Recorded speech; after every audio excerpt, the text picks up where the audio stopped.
어제 제네바에서 열린 WTO 일반 이사회 정리 좀 해보죠. 네, 그게 좀 상당히 주목을 받았어요. 예. 사실은 이런 행사에 우리 별로 관심 없지 않습니까? 예. 근데 이번에 이제 한일 갈등이 터졌고 한국, 일본의 고위 당국자가 만날 수 있는 네. 첫 자리였죠. 그러니까요. 23일, 24일 이틀간 스위스 제네바에서 이제 열렸는데 결론부터 말씀드리자면은 우리 측이 일본 측을 상당히 몰아붙였어요. 그렇죠. 일본이 당황하는 모습을 보였고. 그렇죠. 하지만 이게 이 이사회가 뭔가 구속력이 있거나 문제를 해결하는 자리는 아니었다. 네. 좀 전 세계 이 문제에 대한 인식을 좀 재고시키는 기회는 됐다. 이 정도로 예. 이제 정리는 할 수 있겠습니다. 우리 쪽 수석 대표가 예. 일본의 행위를 통해서 네, 일본의 문제점을 드러내고 싶었다. 그렇죠. 이게 아주 인구에 회자되는 예, 표현이더라고요.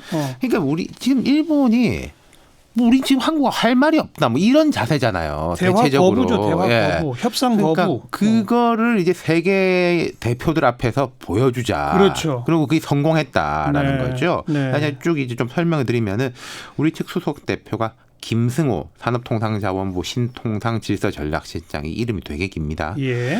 이분이 이제 이사회에서 안건에 따른 공개 발언 중에 이례적으로 일본에게 대화를 제의한 거예요. 그렇죠. 네, 이사회 의장한테 일본이 국장급 협의 요청을 거절 무시하고 있어서 평범하게 전달하면은 기존과 같은 태도를 보일 게 확실하기 때문에 일반 이사회 모든 회원국이 있는 자리에서 의장을 통해 전달한다.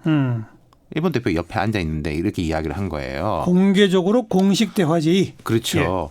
예상대로 일본 여기 대답을 안 했고 예. 이하라 주니치 그 일본 대표부 대사가 거기에 우리 제안에 대한 대답은 하지 않고 수출 규제는 국가 안보를 위한 조치고 WTO에서 거론하기에는 적절치 않은 안건이다. 이런 대답만 반복한 거죠. 네. 그러니까 이게 오전의 상황이고 점심시간이 지나가지고 오후에 다시 김승호 실장이 아직 일본 측 답을 듣지 못했다. 일본이 대화 제안에 답하게 해달라. 의장에게 이야기한 겁니다. 예. 우리 국회로 치면 이제 상임위원장한테 저 사람 대답하게 해주세요라고 예. 말하는 거죠. 예. 이때 이제 이하라 대사가 또 이제 한국의 제안을 거절하면서 기존 일본 정부의 입장을 되풀이했다고 해요. 이에 대해서 김 실장이 일본 대표의 지금 저 행동이 이제까지 우리 정부의 대화 요청에 일본 정부가 보였던 행동과 일맥상통한다.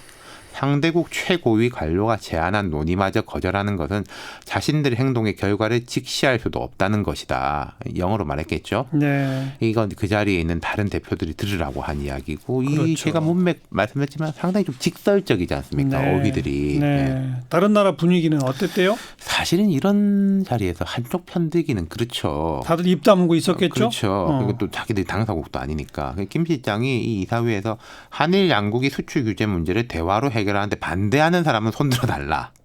이렇게 말하니까 진짜 이제 세게 나갔네요. 예, 그러니까 뭐 아무도 손을 안 들었다고 해요. 예. 그러니까 덧붙인 게 침묵은 지지로 이해하겠다. 예. 이런 발언을 했다고 합니다. 그리고 예. 이제 뭐 우리 기자들한테 사실상 지지를 받은 것이다. 예. 물론 이건 우리 자체가 내린 평가긴 하죠. 어쨌든 일본의 수출 규제 우리는 대화로 해결하고 싶다. 네. 의장 대화하도록 제안해 달라. 의장 답 좀 듣고 싶다. 네. 안 만났다고 하지 않느냐. 그렇죠. 이게 일본의 현재 태도다. 네. 이렇게 다 다들 보여주고. 봐라. 지금도 이러고 있지 않냐. 뭐 이런 거죠. 상당히 거치네요. 그렇죠. 하지만 그래서 정면 공격이죠. 네, 그러니까 일본도 상당히 당황한 것 같다. 보통 이런 회의는 조금 점잖게 하는 거거든요. 근데 이제 김 실장이 비롯해서 우리 통상 관료들이 다른 부처에 비해 터프한 면도 있고 일본이 또 이런 우려를 했다고 합니다. 얼마 전에 그 후쿠시마 수산물 그 부분에서 이제 1심에서는 우리가 패소했는데 2심에서 대역전극을 펼쳤지 않습니까? 그 역전극의 주역이라면서요. 그렇죠. 총괄해서 했던 사람이 이제 김승호 실장인데 네. 우리 통상 관료들이요 다른 부처에 비해서 되게 좀 독특하고 터프한 면이 있어요. 김승호 실장이 아까 제가 직함 말씀드렸는데 산업통상자원부 신통상질서전략실장 직함이 상당히 긴데 외교관이에요 원래는. 통상교섭본부가 원래 외교부 쪽이었잖아요. 그렇죠. 이분도 이제 이란 대사도 지냈는데 외교통상부였다가 지금 산업부 쪽으로 이제 붙었는데 예. 통상 관료들을 보면은 외교관 출신도 있고 행정고시 출신도 있고 또 비고시 출신 전문가 영입 케이스도 많아요. 예. 대표적인 사람이 김현종 NSC 2차장. 그렇죠. 미국에서 변호사 지냈고 WTO에서 오래 일한 전문가지 않습니까? 그렇죠. 후쿠시마 수산물 분쟁 때 승소한 이른바 드림탱에 있는 그 사무관 한 명은 난민 문제를 전문으로 다루던 변호사였어요. 국제적 경험이 있는 이제 인기계 예, 공무원들이 예. 많거든요. 예.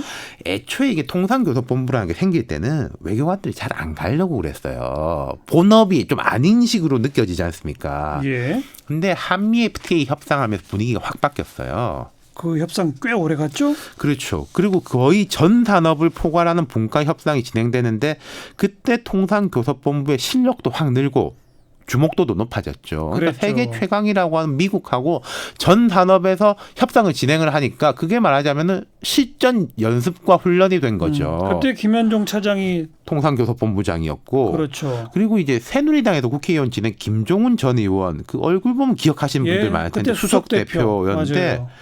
이분들은 외교관 출신들인데 별명이 뭐 검투사, 사무라이 뭐 이런 식이었거든요. 예, 예. 그때부터 이제 통상교섭본부의 독특한 DNA가 만들어졌고 지금까지 이게 연결이 됐다. 그러니까 뭐 어디랑 붙어도 좋다. 지금 WTO 제소 카드를 우리가 만지작거리고 있거든요. 예. 물론 이 사안은 WTO 체제를 통해서 풀릴 일은 아닙니다. 결국은 한일 양자 협상이 돼야 되는 건데 그 테이블로 이끌어내기 위한 압박이나 정지 작업들은 우리 통상교섭본부를 통해서 이루어진다. 네. 이렇게 보시면 될 것 같고 그 일막이 이번 WTO 일반 이사회였다. 이렇게 말씀드릴 수 있겠어요. 이제 1막만 시작한 거죠. 네.